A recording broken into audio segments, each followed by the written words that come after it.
I was scammed out of $47,000, and I was a detective for 31 years. I could spot a lie from across an interrogation table. I could read a crime scene like a book, but I couldn't see the trap that was set right inside my own living room. And I am so ashamed. I haven't even told my own daughter the full truth. My name is Frank. I'm 72 years old, or I will be next month if I make it that long. I spent 3 decades wearing a badge in Pittsburgh, homicide mostly. Then the last 10 years in fraud and financial crimes. That's the part that makes my stomach turn when I try to sleep at night. I put away con men for a living. I knew every script they used. I knew about the Jamaican lottery calls, the grandparent emergency wire transfers, the fake IRS liens. I lectured at the senior center on Tuesday afternoons, for crying out loud. I stood at that podium and told people just like me, if it sounds urgent, it's a lie. And I still fell for it. I fell hard. You have to understand something about me. I wasn't some lonely fool waiting by the phone.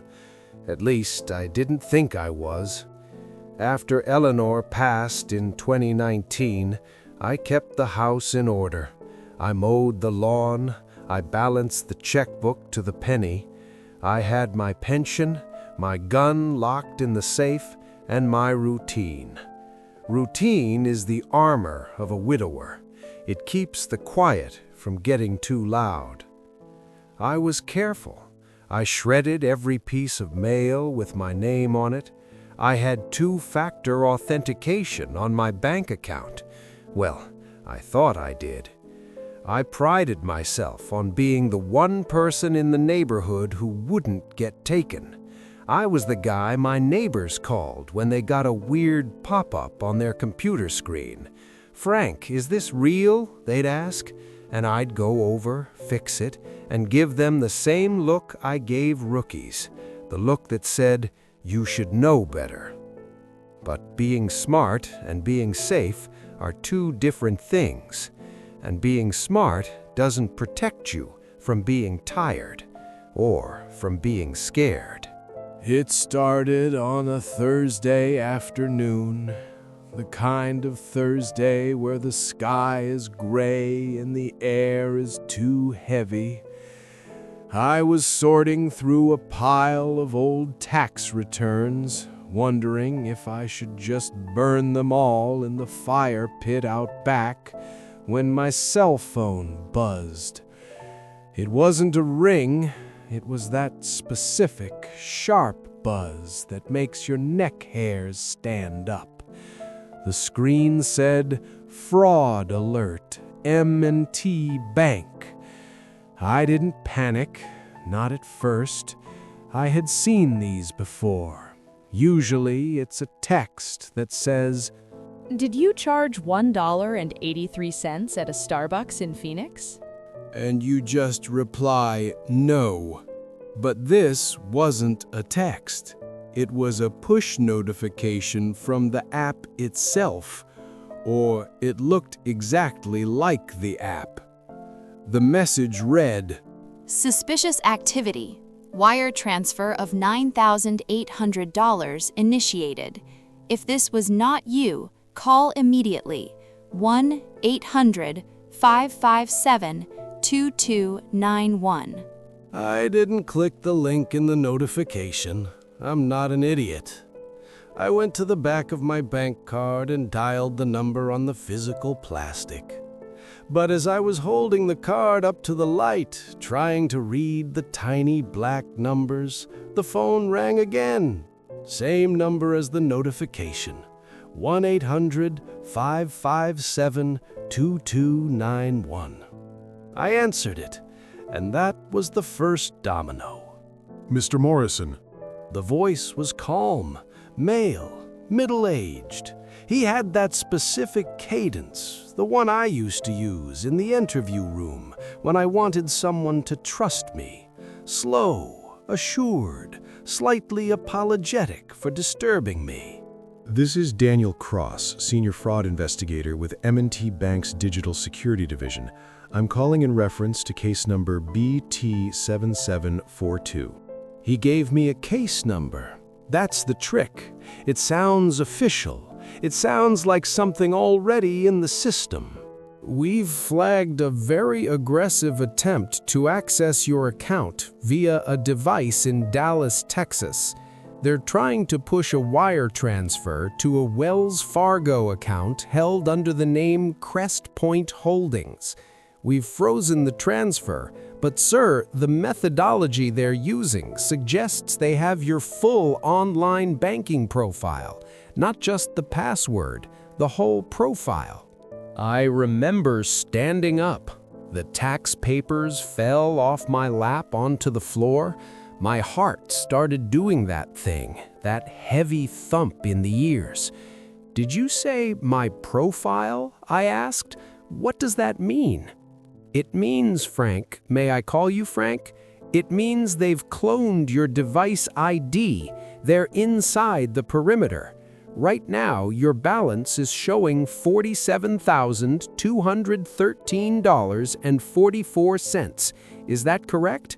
I opened my banking app. It was slow to load.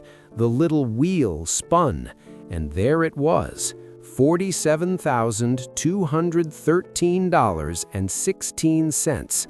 "Yes," I whispered, "that's correct." "Okay, Frank, stay calm. We're going to secure this, but we need to act faster than they can. The only way to lock them out completely is to move the funds to a secure holding account at the Federal Reserve level temporarily. It's called a reversal vault. It's standard procedure when the endpoint is a commercial entity like this Crest Point Holdings." I should have known. I should have heard the lie. The Federal Reserve does not hold individual accounts for people. I knew that. I had testified in federal court about that exact fact in 1994. But in that moment, the fear, the sheer physical fear of losing everything Eleanor and I had saved, it washed over my brain like black paint.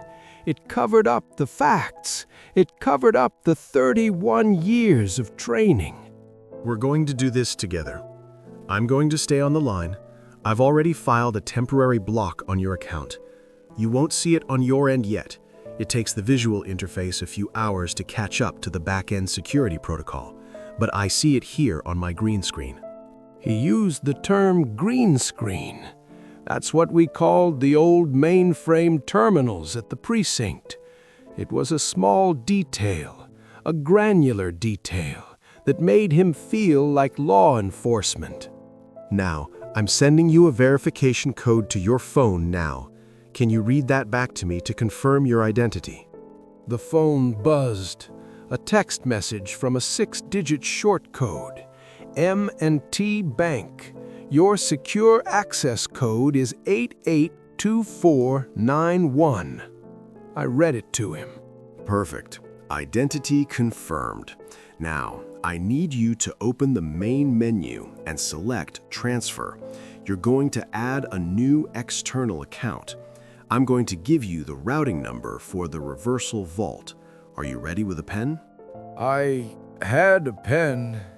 It was Eleanor's old ballpoint, the one with the little flower on the clip. I wrote down the numbers. I did what he told me to do. Step by step, click by click. I was the one moving the money. My finger on the mouse, my voice saying yes, confirm, my signature on the digital keypad. He wasn't taking it. I was giving it to him, thinking I was hiding it under the mattress of the United States government. The call lasted 1 hour and 42 minutes. I know because I looked at the call log later, after I'd thrown up in the bathroom sink. During that hour, he asked me about the weather in Pittsburgh. He told me his mother was from Monroeville. He asked if I'd ever been to the big mall there. He was building rapport. He was humanizing himself while he dehumanized my savings. When the final transfer of $47,000 cleared, he said, "Okay, Frank, the funds are secure in Vault 9C. You should see them reappear in your available balance within 12 to 24 hours, but they will be marked as inaccessible to any outside IP address except yours. You did a great job. You just stopped a major crime in progress." I hung up the phone. I felt relief. I felt like I had just run a mile. I was the hero of the story. And then the house got quiet again. Too quiet. I didn't sleep that night, not a wink. I sat in the dark with the TV off, just listening to the furnace kick on and off. At 4 a.m., I made a cup of tea and opened my banking app. Balance, $0.00. I refreshed it. I uninstalled the app and reinstalled it. I cleared the cache. I restarted the phone. Balance, $0.00. There was no Vault 9C. There was no Daniel Cross. There was just a hollow pit opening up in my chest where my security used to be. I called the real bank, the real fraud department. The woman on the line, her name was Latoya. She was very kind. She spoke softly, like you do to a child who's just woken up from a nightmare. Mr. Morrison, we show you initiated a transfer to an account at a digital credit union in Nevada. There were no flags on our end because you used your device, your IP address, and you confirmed with a one-time passcode. I'm so sorry. This is a phantom app overlay scam. They didn't hack your bank. They hacked your trust. I put the phone down. I didn't cry. I've seen too much death to cry over money.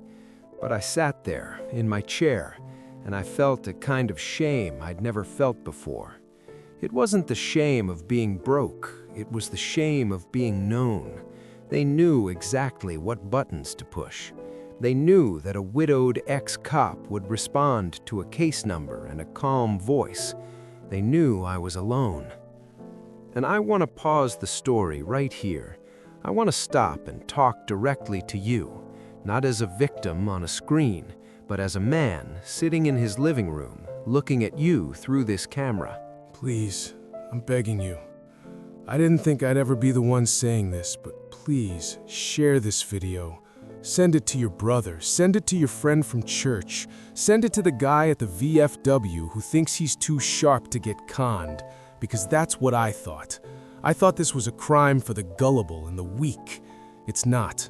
It's a crime for the confident.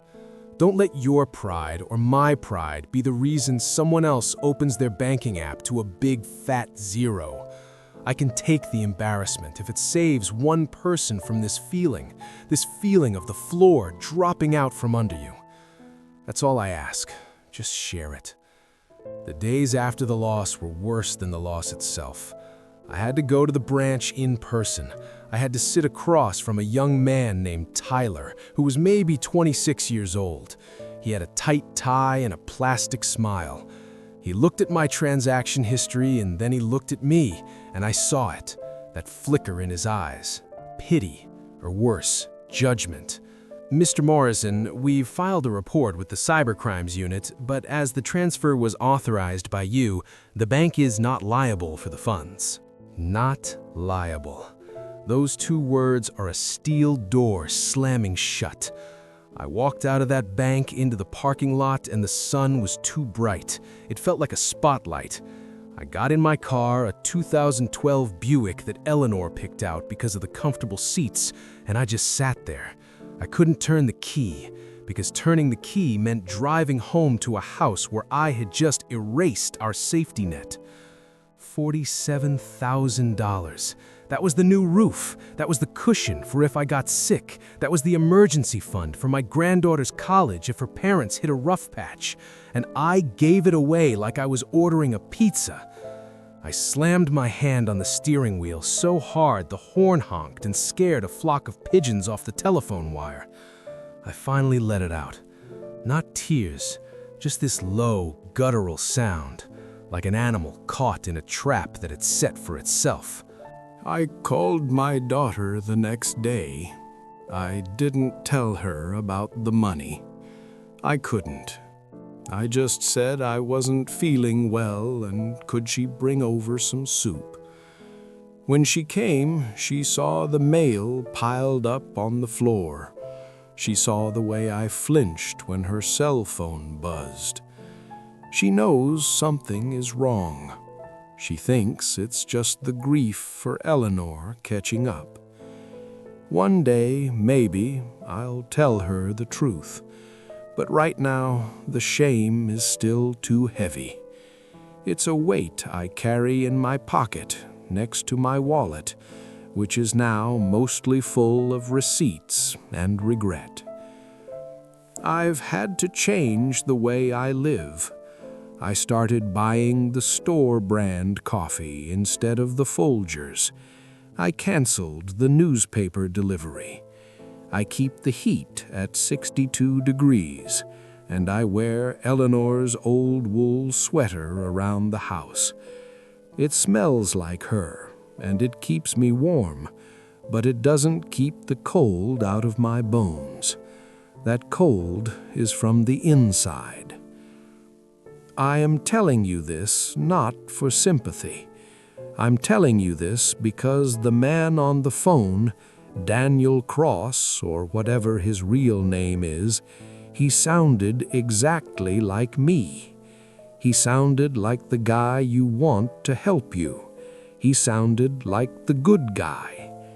And in this world, the bad guys have learned to wear the mask of the good guys perfectly. So, what do? How do we go forward? Because I'm not gonna just roll over. That's not the cop way. The cop way is to warn the next person on the block. Now, I've made a new set of rules for myself. I call them the kitchen table rules, because that's where I do my thinking now, not at the computer. At the kitchen table, with a cup of coffee, looking at the wall. Rule number 1, the phone is the weapon. They can't hurt you if you don't pick up. I let every call go to voicemail now, every single one. If it's the bank, they'll leave a message, and I'll call them back on the number on the back of my card, not the number they left, not the number on the screen, the plastic card in my wallet. Rule number 2, money doesn't run. Your money is safe right where it is. There is no such thing as a reversal vault. There is no federal holding account for individuals. If someone tells you your money is in danger and you need to move it right now to save it, they are lying. That is the lie. Money under attack doesn't need to sprint across the internet. It needs to be locked down. And only you can lock it down by doing nothing. Rule number 3, shame is the second crime. They stole my money. That was the first crime. But the shame I felt, the hiding, the lying to my daughter, that was the second crime, and I was the one committing it against myself. Do not do this to yourself. If this happens to you, tell someone. Tell the police. Tell your family. Tell the bank teller. Say the words out loud. I was scammed. When you say it out loud, it loses some of its power over you. It becomes just a thing that happened, not a secret that defines you. And rule number 4, the voice is not the man. They sounded like me. They sounded like your son. They sounded like a nice young man from the bank. But the voice on the phone is a costume. It's a Halloween mask for the soul. You cannot trust the tone of voice anymore. You can only trust what you see and what you verify. Trust, but verify. Actually, scratch that. Don't trust, just verify. I'm still here. I'm still in this house. The roof still leaks a little, and now it's going to keep leaking for a while. But I have the heat on, and I have Eleanor's sweater, and I have my voice. And as long as I have my voice, I'm going to keep telling this story. I'm not the detective anymore. I'm just the evidence. I'm Exhibit A in the case of the perfect scam. And if my story, this ugly, embarrassing, painful story, can keep one of you from answering that call or reading that code back or clicking that button, then maybe, just maybe, that $47,000 bought something more valuable than a new roof. It bought a warning. And a warning like this, it's priceless. Take care of each other, and for goodness sake, let the phone ring.